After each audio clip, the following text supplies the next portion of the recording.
Hello everyone, my name is James Barber and a very warm welcome to this ICAST webinar on implementing the latest FRS 102 and FRS 105 changes navigating the practicalities.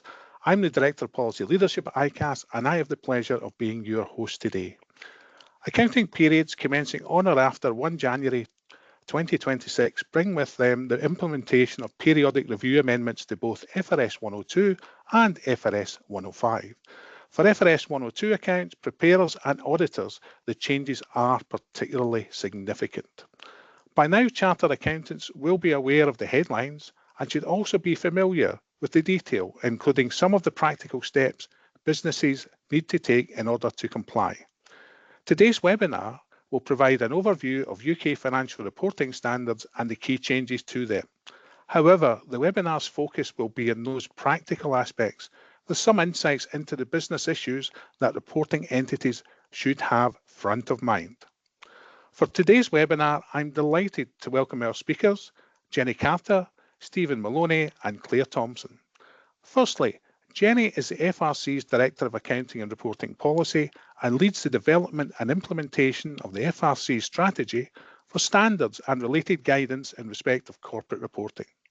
This includes UK and Ireland accounting standards as well as guidance on the strategic report and other corporate reporting guidance. Jenny is a chartered accountant with over 30 years experience. Stephen is a Senior Project Director in the FRC's Accounting and Reporting Policy team, leading the team's projects to develop and maintain the financial reporting standards applicable in the UK and Ireland. The periodic review 2024 has been his most significant project since joining the FRC in 2021. Claire is Director and Head of UK Financial Reporting at Grant Thornton. She is a CA and spent 6 years in corporate audit before moving to the firm's technical team, where she spent 6 years supporting the All-Ireland practice as their UK financial reporting subject matter expert. She supports Grant Thornton's local and international offices. Claire is also chair of the ICAST Corporate and Financial Reporting Panel and an ICAST ambassador to Ireland. Before we begin, just a few housekeeping matters. Due to a technical hitch with Teams, the Q&A function is unavailable. Instead, you can submit your questions at any time using the chat function available at the top of your screen. However, this means that it isn't possible to submit questions anonymously. We'll aim to get through as many questions as possible, focusing on questions as relevant to a wider audience, and we'll be saving your questions until the end of the webinar for a live Q&A as usual. We are, of course, recording this webinar and will make it available for on-demand viewing afterwards in case you want to refer back to it. So I know that there's a lot to cover this afternoon, so I'll pass straight across to Jenny to get into the detail of the webinar. Thank you, James. Hello, everybody. Right, so I know we're going to be talking later on about the practicalities, but just a bit of an overview from me first. If we could have the next couple of slides. There we go, overview and the next one. Right, so just thinking about our suite of standards that we have and what is our role. So the FRC is a prescribed body for issuing accounting standards in the UK and Republic of Ireland, and those standards are available for use by over 3 million entities, perhaps up to 3.5 million, which are required to prepare financial statements that give a true and fair view, but they are not required to apply adopted IFRS. The current suite of standards were issued starting from late 2012. And at the time we referred to them as new UK GAAP. Of course, now much more established, and we've sort of reverted back to the standard UK GAAP terminology. And each standard, of course, we know financial reporting doesn't stand still. Each standard is subject to some sort of periodic review and amendment. It does vary a little bit on the standard. And we issue new editions at intervals to reflect the amendments that we've made. Of course, at any one time, the requirements that are in effect are those that include any amendments issued since a full edition has been issued, subject, of course, to effective dates. So you do need to look out for amendments. And just a reminder, our overriding objective in setting accounting standards is to enable users of accounts to receive high-quality, understandable financial reporting that's proportionate to the size and complexity of the entity and users' information needs. So those issues around proportionality are very much in mind as we set out the requirements that we think will also deliver high-quality information to users. Next slide, please.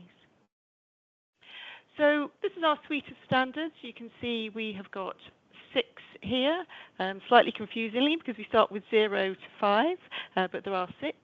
And some of those, they have different purposes. So some of them available for general purpose financial statements, FRS 101, 102 and 105, and of course 103 applies to a 102 preparer that has insurance contracts. And we have some of our proportionality mechanisms you can see on the screen as well. We've got the standards specifically for micro entities. We've got provisions specific to small entities using the small entities regime, and we've got reduced disclosures available. And I think if we have the next, I think there's an animation just to highlight that this webinar is mainly about FRS 102 and FRS 105. So moving on to the next slide, please. So this shows you sort of standard setting activity since the previous full edition that we issued back in 2022. And what you can see there is that some standards are subject to more revision than others. FRS 101 updated quite frequently. We do an annual review. FRS 102, the second most frequently updated. That includes, of course, the periodic review. Perhaps if we could just add the animation on this slide as well, please. We can see these are the things we're going to be talking about today. But FRS 102, we do also update for other urgent matters. You can see things like the Pillar 2 Model Rules Amendments and the company size threshold amendments. So moving on to the next slide, please. And again. So this is just sort of the setting up the next slide, really reflecting that's what we're going to be looking at, the periodic review. So what were the headline changes? The big things and the things that are going to be talked about later on in this webinar, of course, changes to revenue recognition and lease accounting. Revenue recognition applying to both FRS 102 and 105, lease accounting FRS 102 only. And what we've done here is realigned to IFRS accounting standards. Of course, when FRS 102 was first issued, those topics were aligned with IFRS, but given changes in IFRS, that was no longer the case. And we think these changes will provide better information for users, and in the case of revenue, a clearer framework for that consistent reporting of revenue.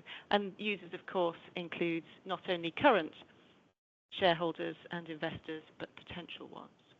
What else has changed? It isn't just revenue and leasing, so there are other things to look out for. There are other incremental improvements and clarifications.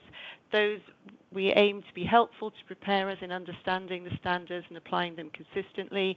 They give benefits in terms of hopefully less time having to be spent trying to understand how to apply the standard in particular circumstances, and again contribute to high quality comparable reporting. There were a few things that didn't change that we thought about. Lease accounting, as I've already said, did not change for micro entities applying FRS 105. We also didn't make any amendments for the expected credit loss model for financial assets, and that part of IFRS 9 not introduced. And we also did not look at insurance accounting and didn't align with IFRS 17. Those latter two are things that we do expect to come back to. Now that, of course, doesn't mean that they will change, but we will consider them. There will be opportunities to get involved in considering that in the future. And I'm going to stop there and hand over to Stephen to give a bit more detail about some of the changes.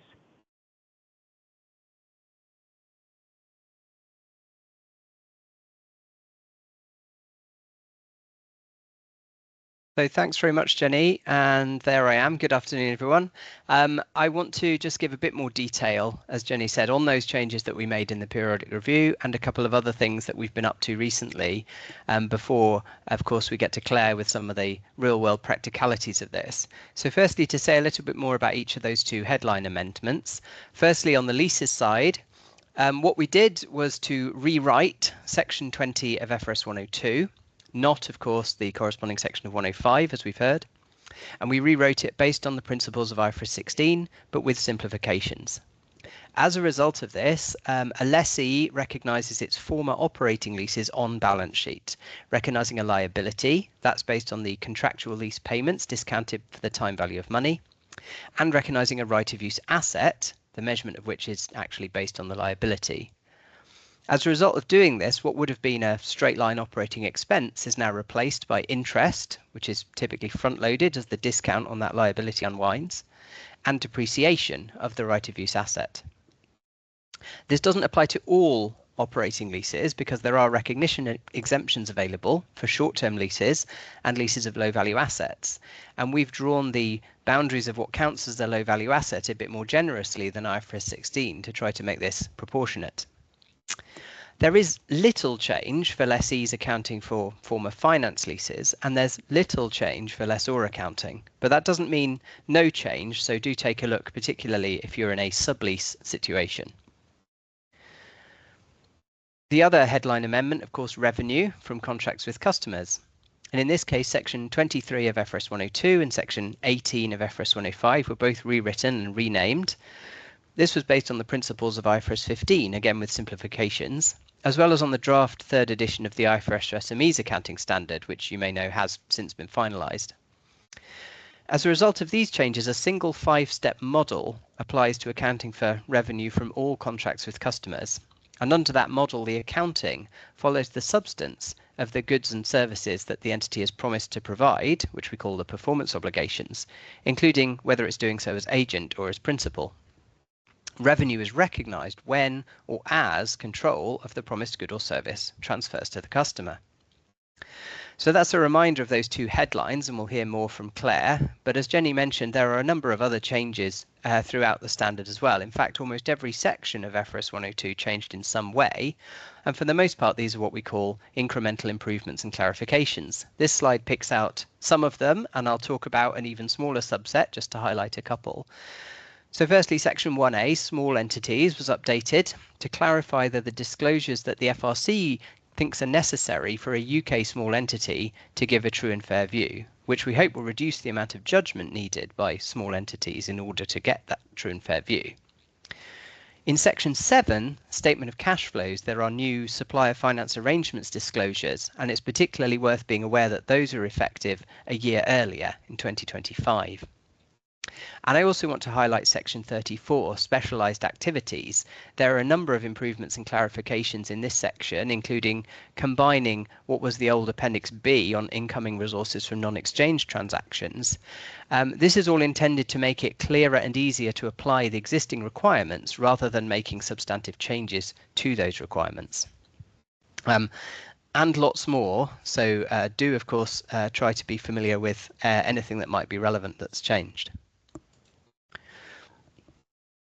So the periodic review amendments were published in March of 2024, which feels like a bit of a long time ago now, but of course they're not effective yet. They're effective mostly for periods beginning on or after 1st of Jan 2026. Early application is permitted, provided that everything is applied together. And we hope that that implementation period of 21 months between March 24 and January 26 will allow preparers to get ready to apply the new requirements, to gather the required information about contracts, engage with affected stakeholders, and so on. And we issued a few other publications to try to help in this process. In September of last year, we issued new editions of each FRS reflecting the amendments for ease of reference. And that means that if you're reporting for a 2026 year end onwards, it's the September 2024 edition of FRS 102 that should be your starting point. I'll say a bit more on the coming slides about updates to fact sheets and about the updates to the SORPs. So firstly, a quick note about the FRS fact sheets. This is a suite of fact sheets that we issued to try to assist stakeholders in applying certain requirements of the FRSs. They're not supposed to be particularly comprehensive. They're not a substitute for reading the standards in detail, but in particular areas where we think a bit of guidance is useful, the fact sheets exist. And this slide shows the suite of fact sheets as it currently exists. And you can see in this box a number of changes that were made in November of last year. So a number of fact sheets were revised, a few new fact sheets were issued, all of these updated to reflect the periodic review amendments. You'll also notice two brand new ones on the slide, which were published 2 days ago on Tuesday of this week. We've got fact sheet 12, which talks about the presentation of the financial statements and the options available under company law in terms of statutory formats and adapted formats. This subject matter crosses over a bit with FRED 87, which I'll mention in a minute. And fact sheet 13, which gives guidance on the going concern basis of accounting for small companies and micro entities, which augments the general going concern guidance that we updated earlier this year.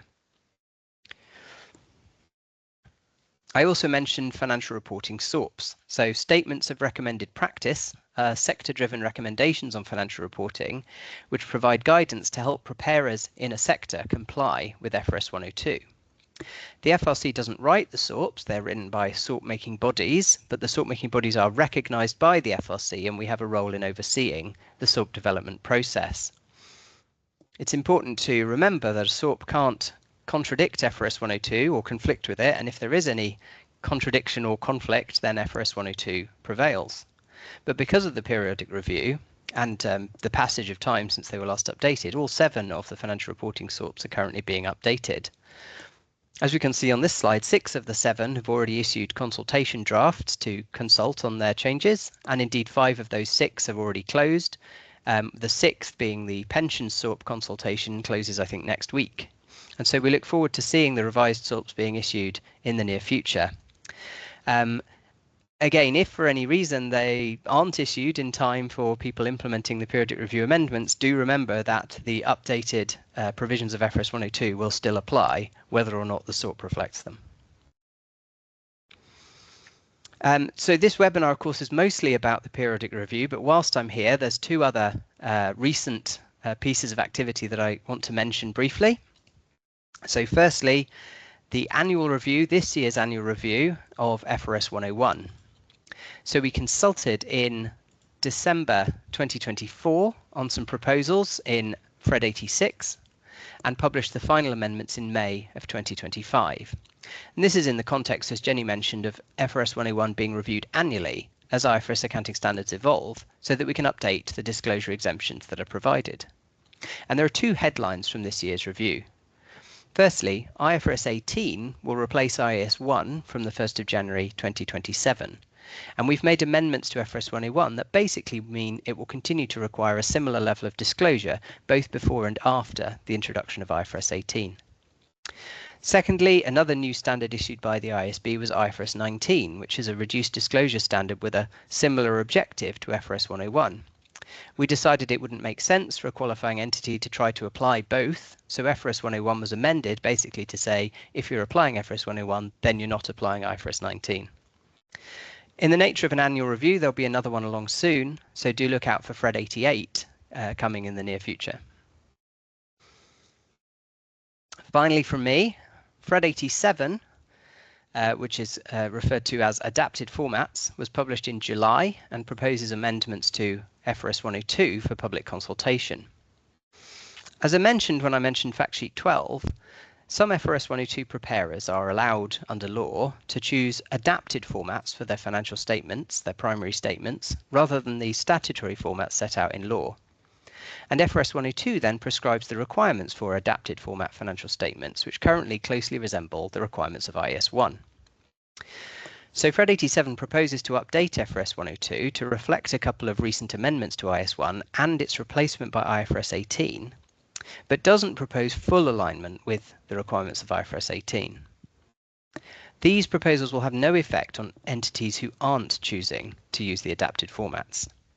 And it's worth noting that the FRC only intends to finalise these amendments if IFRS 18 is endorsed, and you may know that the endorsement project is underway by the UK Endorsement Board.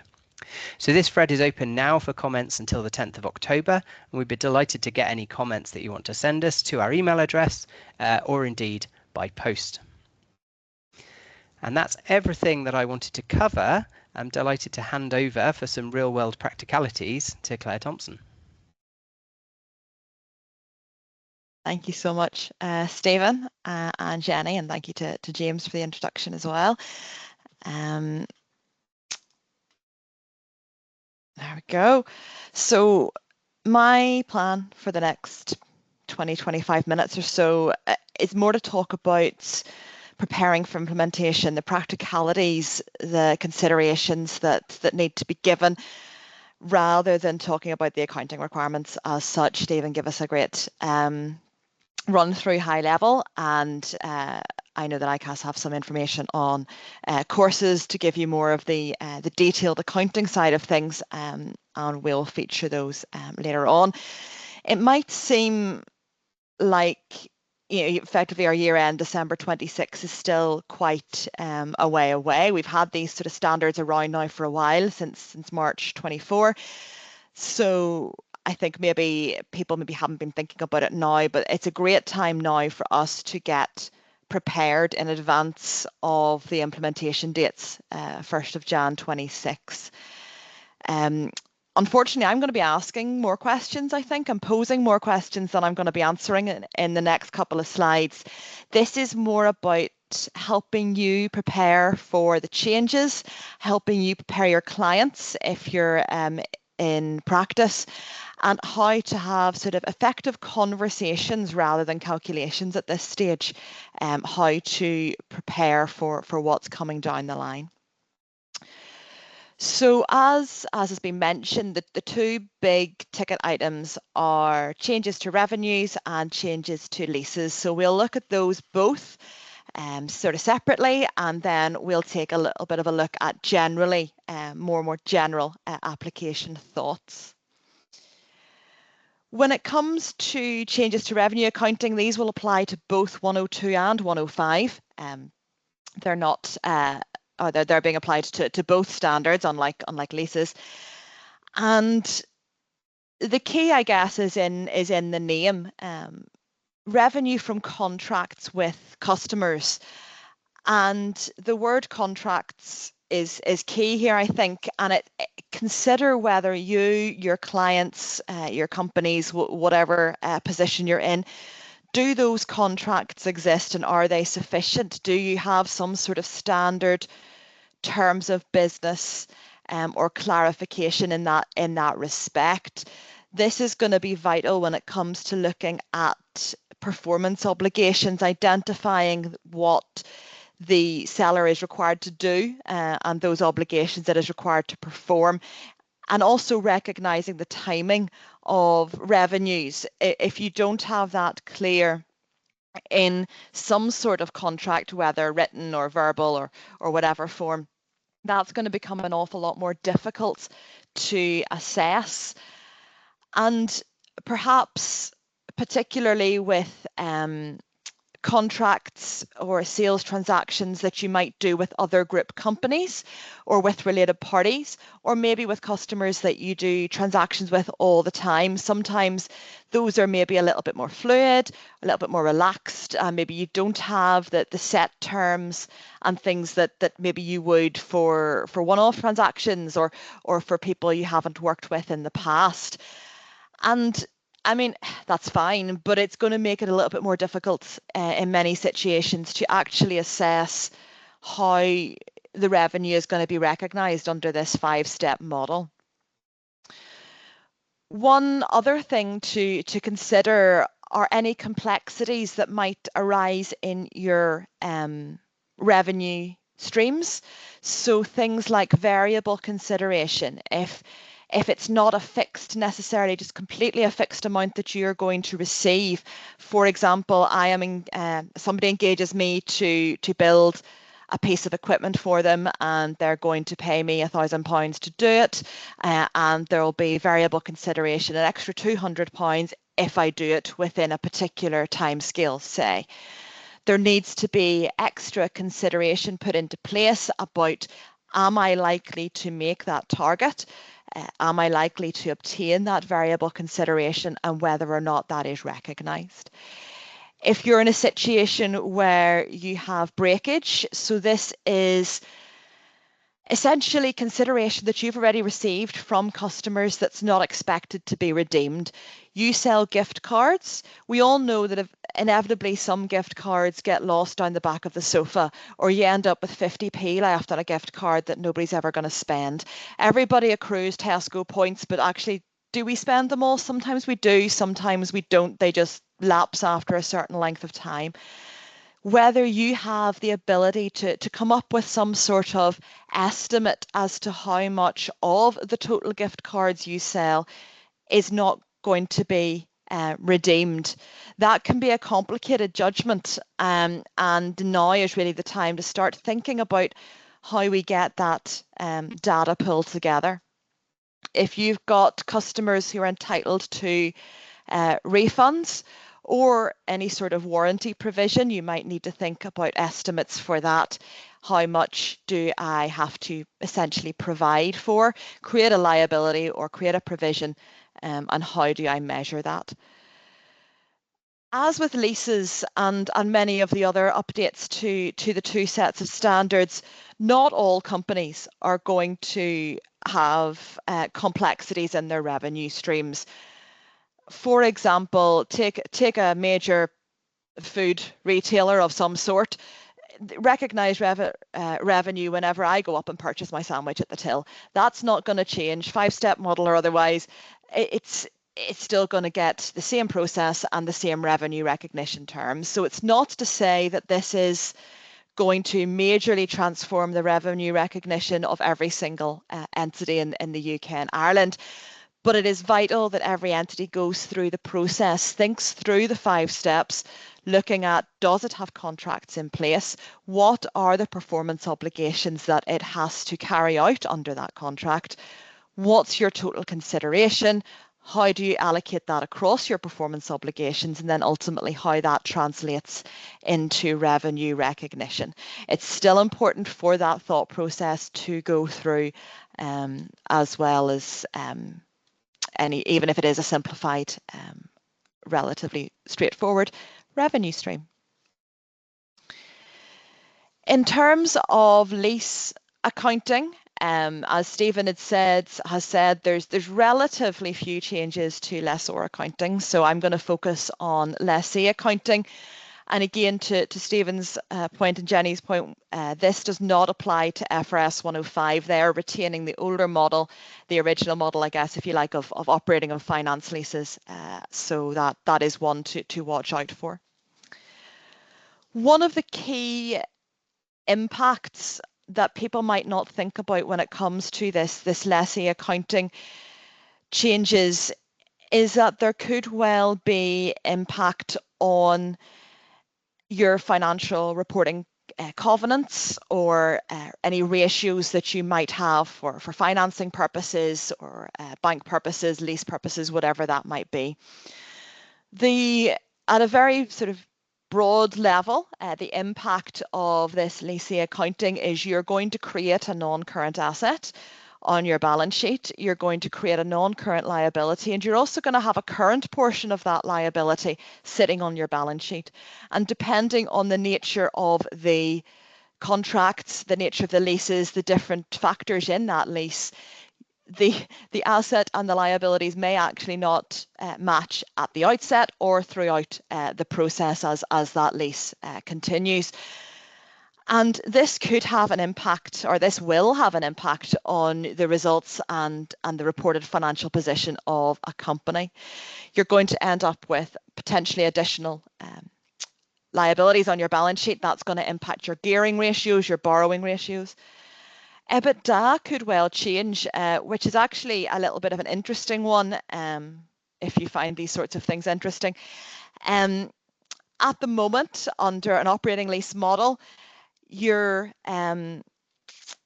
EBITDA will include your operating lease expense. It's included within your operating costs. Whereas once you move, if that operating lease essentially goes on balance sheet, you're going to end up with depreciation and interest costs going through your P&L and not a lease expense as such, a rent expense. Therefore, they'll be added back to your EBITDA calculations. So they may end up actually increasing in size and quantity, and that may have a positive effect on ratios, that may have a negative effect on ratios.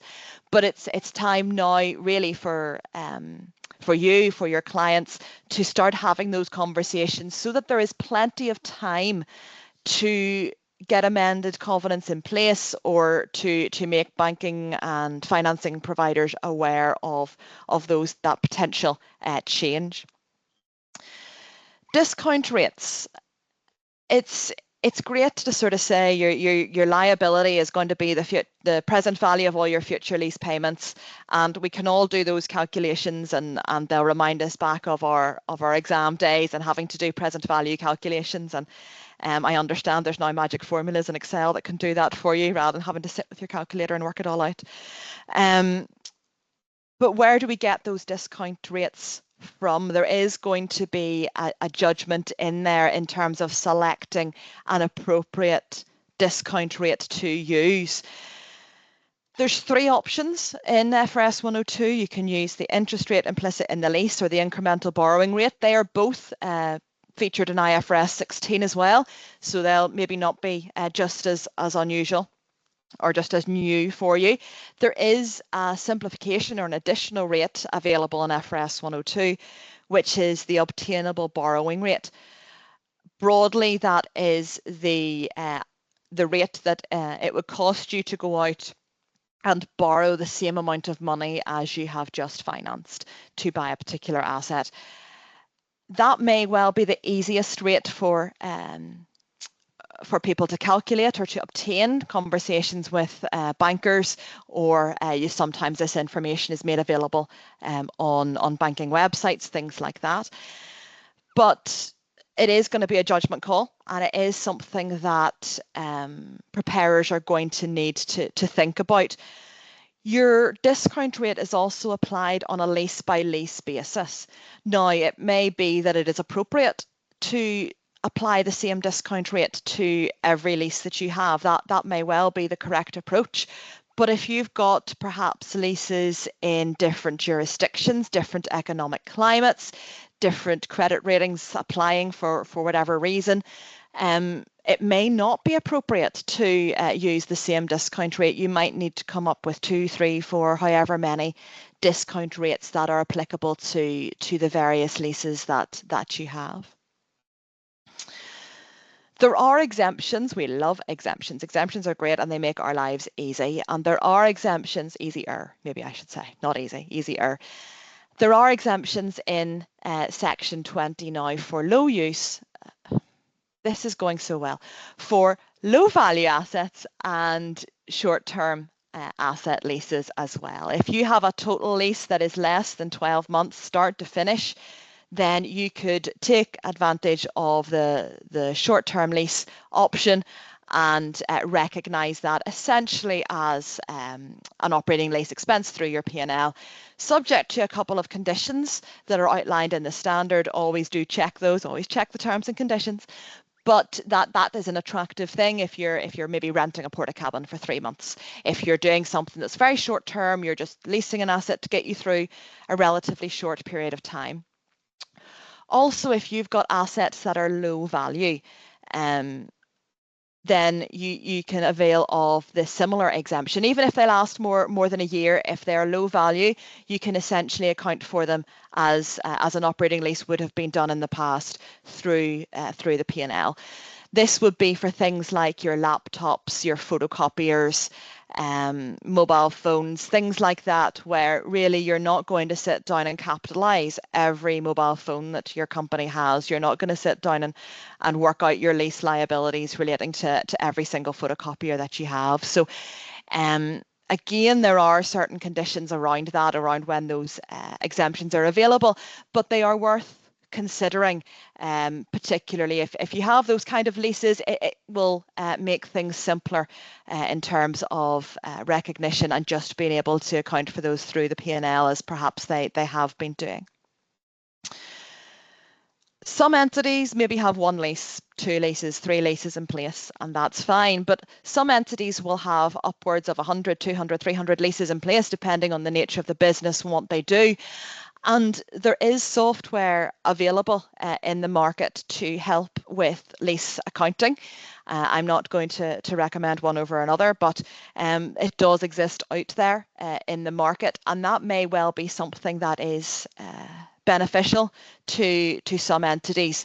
It will take a little bit of the hassle of organising and calculating everything away, and do a lot of that for you. So it may be something that is worth looking into in advance of the transition across. Similar to the first point I made about revenues as well, sometimes you can, it's probably rarer, but sometimes you can have lease agreements that are a little bit more casual, perhaps. Maybe if you are a parent company, you own the property and you're leasing it to a subsidiary. There's not always formal lease agreements in place for those, or maybe you have been leasing a product or leasing an asset, and that asset has come to, or that lease has come to an end, but you still have the asset and it's just kind of rolling, and you know there's not really anything in place. It would be worth clarifying those and putting those sort of structures in place now, in order for you to be able to determine things like the lease term, whether there are exemptions actually available to you. It might clarify things in terms of the discount rates, in terms of how long you're going to depreciate those assets for. All those sorts of considerations are much easier whenever you have contracts in place, whether that's a 20-page formal document, whether that's 1 or 2 pages over an email, or whatever that might look like. It's worth having those in place. Now, Stephen alluded to this a little bit earlier in terms of small companies. This relates to section 1A for FRS 102, so not 105, but small companies under FRS 102. The FRC took this periodic review as an opportunity to perhaps clarify what small companies could be including in order to make their accounts give that true and fair view. It's reduced a little bit of judgment that perhaps is there at the moment, or has been there, in terms of what is required to give a true and fair view. There are more disclosures now that are there that should be included, and the idea is it stops maybe a disparity in terms of what some companies are including and others aren't, and makes things a little bit easier and clearer in terms of what small companies really need to include. A couple of things to be aware. There are extra disclosures, and that may take a little bit of extra time to prepare the accounts, particularly for small companies who maybe don't have a massive finance function in place, and they may need a little bit of extra time to put that together. The FRC have also issued a little bit of a clarification. I'm not going to dwell on this, about related party disclosures. The wording around related party disclosures has changed slightly, and this is a clarification that judgment should be used in terms of determining whether or not related party disclosures in any entity, are they required to give a true and fair view, are they material, and whether or not they should be included. A very minor point, that there's minimal change for Irish entities under Section 1A. This is part of the appendix that applies to the UK entities, and due to the EU accounting directive, there's fewer changes to Irish entities. So those are maybe specifics to those 2 sections, or 3 sections, I suppose. And there are some general things that we can do to prepare, either to prepare ourselves, prepare our clients, extra considerations. There's been changes to company law. Hopefully you're aware of them. There's been a lot happening in terms of the company law space with the Economic Crime and Corporate Transparency Act, Companies House Reform, all this sort of thing has been happening. And some of these are worth considering, and I guess need to be considered alongside what's happening in the FRS 100 to 105 space, and particularly 102 and 105. There are changes to UK company size thresholds. They're being increased by about 50%, give or take, and they're effective for periods beginning the 6th of April 25. Now, if I jump down to the bottom of my screen, it's easy to think of those as a sort of years ending. We tend to think in sort of year ends as accountants. Maybe I don't know, maybe it's just me, but we tend to think about year end rather than periods beginning. It's just how we're wired. We like a balance sheet. We like a year end. And it can be tempting to think about, right, year end April, year end December, whatever.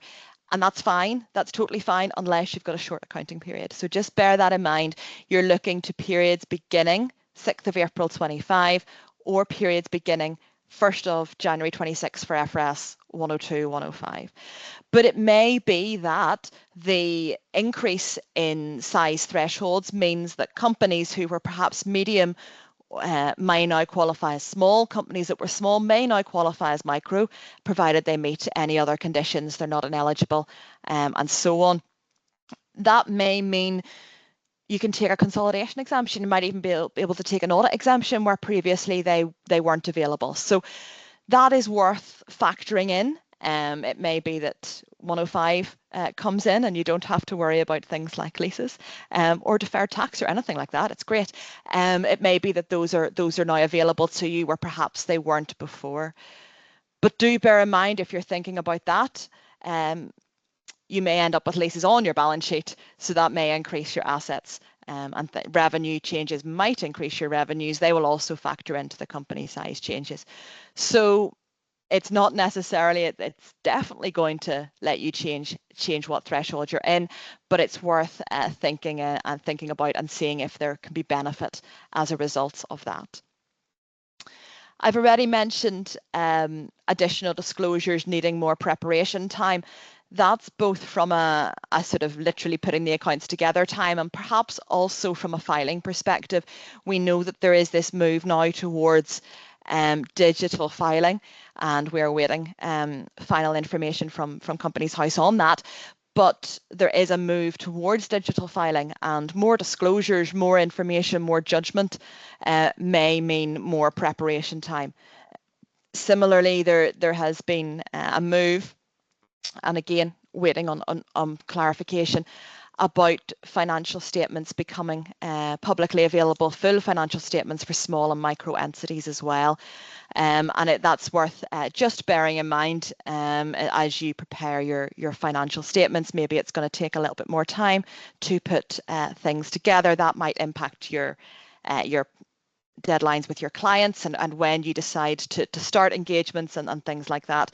Bear in mind the filing deadlines have not changed. So yes, there's maybe a little bit of extra work involved, but your filing deadlines haven't actually changed. One of the sort of incremental changes, if you like, to FRS 102 and 105 is a slight extension of the definition of materiality. Now, this is materiality from a financial reporting perspective, not from an audit perspective. Us auditors, all our ears prick up when we hear about materiality. So this is from a financial reporting perspective, where two little words have been added in, where information could be considered material if omitting, misstating, or obscuring it could be expected to influence decisions made. And that's fair. That's we don't want to blind people with science in the hope that they don't sort of see a particular detail. That's obviously not what we want to happen for our accounts to give a true and fair view. And significant accounting policies in order to align with IFRS equivalence, it's now about material accounting policy information. For a lot of entities, this might not make a difference, but it is also a chance to look through the accounting policies and the information that's presented for anything that's not any relevant anymore. It's generally really tempting to just roll things forward from year to year, and quite often that's applicable. There's nothing wrong with that in a lot of situations, but this is maybe the time, the opportunity to review that content. I review a lot of financial statements as part of the day job, And I still see the odd set of financial statements with perhaps a COVID government grant policy where either that grant has been entirely released or paid back or whatever it was, or maybe it's sitting at about £100 left on their balance sheet. That it's not material accounting policy information. That can go. This is your opportunity to take a step back and have a look at, let's present what is material, and let's get rid of anything that really is not adding value, that's not contributing to that true and fair view, and create a bit of space almost for perhaps these extra disclosures.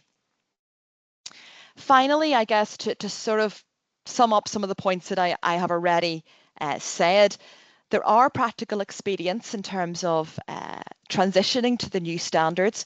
One that I know is particularly popular is for anybody who reports separately to an IFRS 16 parent. There is an option to use those figures in terms of your transition to the new lease requirements under 102. You may need to adjust your comparative information. You may not, depending on the application method you choose under 102. Make sure all the staff that you have involved in your accounts prep are aware of the changes and to a level that's appropriate for them. If they're data processors, they're going to need different levels of awareness and training to those who are perhaps taking the books of prime entry and doing all the accounting right through. Whether that's staff in practice or in industry, make sure that they get appropriate training and they are aware. Manage your timelines and your expectations internally and with your clients. And I suppose alongside that as well, fees for clients. There may be more work involved, certainly in year one, whether that's from an accounting or an audit perspective, auditing new requirements. And that is worth maybe factoring into your deadlines, whether it's internally and where the work falls, or whether it's external with clients and things like that. Do consider your software, both from a leasing programs perspective, but also your accounts production software as well. Make sure that it is updated if it's not already, that there is an update coming to allow for the new disclosure requirements and things like that.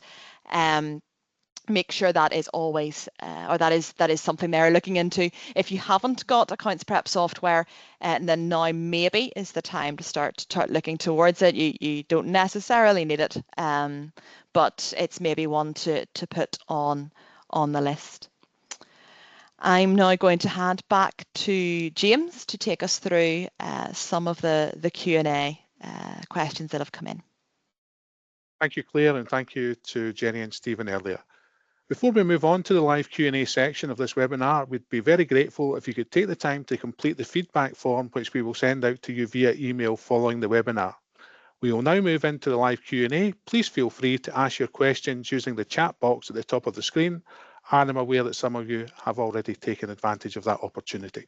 So the first question is, for right of use assets, FRS 102 gives the option of presenting right of use asset on face of the statement of financial performance or in the notes within the plant, property and equipment. Given company law formats, i.e. the right of use not being in the formats, is there any advice on how clients should decide which approach to go for?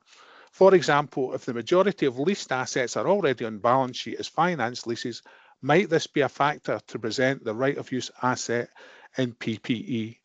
And Stephen, would you like to take that one? I was just wondering which way you were going to go with that, James. So I think I've been pondering this one because obviously this question's been there for a while. And I think firstly, this is a company law question, really, not an accounting question. So if it was going to be really sneaky, I would just say I can't say anything. However, if you look at fact sheet 12, which I mentioned that we published earlier this week, it talks in one point about the flexibility that's available when applying the statutory formats. And one of the things it says is that additional items may be included that aren't already included in the statutory formats. And that's paragraph 3.2 of Schedule 1 of the accounts regs, if you're really keen to go and look it up.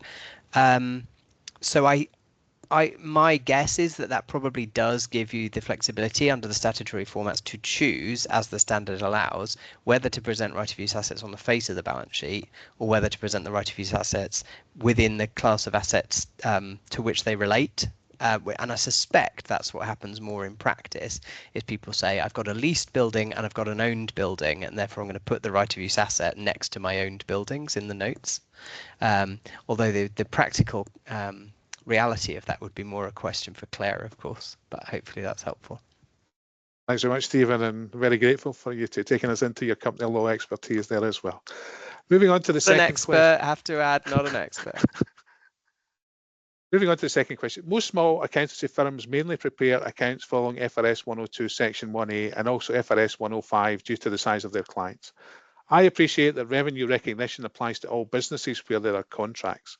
So far as the lessee disclosures, will this be the same for those preparing full FRS 102 accounts and to companies using FRS 102 Section 1A, exemptions, reduced disclosures, or are there options for reduced disclosure, non-application in the case of lessees? The same goes for lesser accounting. However, this will likely apply to far fewer businesses, far fewer lease out items rather than being the lessee. I'm just looking really for clarification there that there will be differences here between FRS Section 1A and the full FRS 102. Jenny or Stephen, could you give us some insight on this one, please? Yes. So the accounting, if you're in FRS 102, the accounting is the same, but in terms of disclosure, I think in Section 1A we listed out some lease accounting disclosures for small entities, which is effectively a subset of the ones that we've got in the main section for full FRS 102 reporters. So there is a little bit of reduced disclosure there for small companies, but as I say, the underlying accounting is the same for all of them.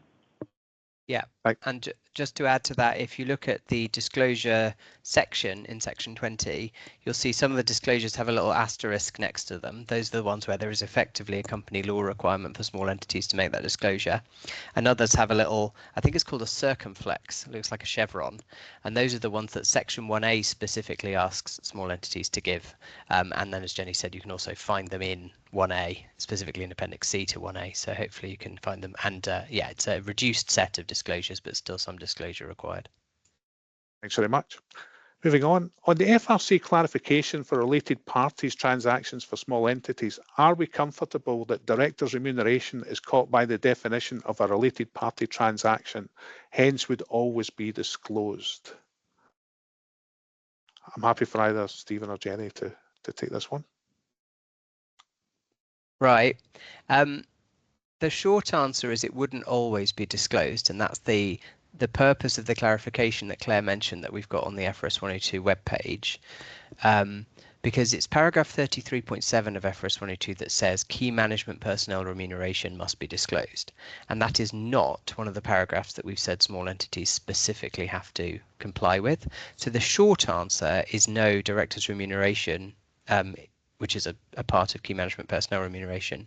The short answer is no, it's not always required by 102. But the box then goes on to say, as we saw on Claire's slide, but think carefully about these situations in which you might find that it does need to be disclosed for other reasons. Thank you. Next one, Claire's picked up an interesting point on definition of material, i.e. now refers to decisions users make rather than economic decisions. What practical difference do you think this might have? Stephen or Jenny, anyone want to give insights on this one? I think that the decisions that users are making on the basis of the financial statements, and of course we're thinking about the users being investors and creditors, etc., they are likely to be decisions in relation to those shareholdings and lendings. So I think that it may not make a huge amount of difference, but I think the point was, though, around some of the information that sometimes we put in accounts or in practice. There's an opportunity to think about whether that is information that is likely to affect people's decisions, and sometimes I think Claire had the example of some accounting policy disclosures which perhaps relate to transactions that particular entity no longer had, or had been material at one point but had now changed in value and were no longer material. So it's an opportunity to think about what information is there here, and is it likely to be useful to people who are making decisions on the basis of these financial statements. Thanks very much, Jenny. Well, we are almost out of time. Jenny, Stephen and Claire, thank you again for joining us today. This has been very much appreciated. Please remember that you can keep up to date with all the latest professional news, including information, guides and resources on icas.com. Looking ahead, we have events and courses which you might be interested in. On 18 September, join us between 4 p.m. and 6:45 p.m. for Driving Progress, How to Build a Credible and Investable Transition Plan, an interactive session at CA House in Edinburgh, as we bring together experts from across the accounting, finance and sustainability sectors to explore what makes a transition plan credible and worth investing in. Or join us on the 5th of November for the ICAS Annual Conference 2025. You can attend either in person in London or online, and we may well have a visitor from space, as Tim Peake will be our keynote speaker. The conference will provide practical insights on AI, ethics and sustainability, key to evolving your role and leading with confidence. You'll also gain clarity on the now and the next, with workshops designed to build your network and sharpen your strategic edge. You can register now via the QR code on screen or by visiting the events page on icas.com. Of course, if you're looking for more detailed information about the periodic review changes, our training partner BPP is running 2 further online training courses this year. The first one is FRS 102, Second Review, an Essential Half-Day Guide to 2026. This course is being held in the morning of 14 October. The second one is Mastering the FRS 102 Second Review, Your 2026 Roadmap. This is a full day course being held on the 2nd of December. For more information about these courses and to book, contact BPP directly at idicas@bpp.com. It only leaves me to thank Jenny, Stephen and Claire once again for their excellent presentations, and of course, you, the audience, for taking the time to join us today for this webinar. I do hope that the webinar has been helpful to you. So thanks for joining us, and until next time, goodbye. Thank you.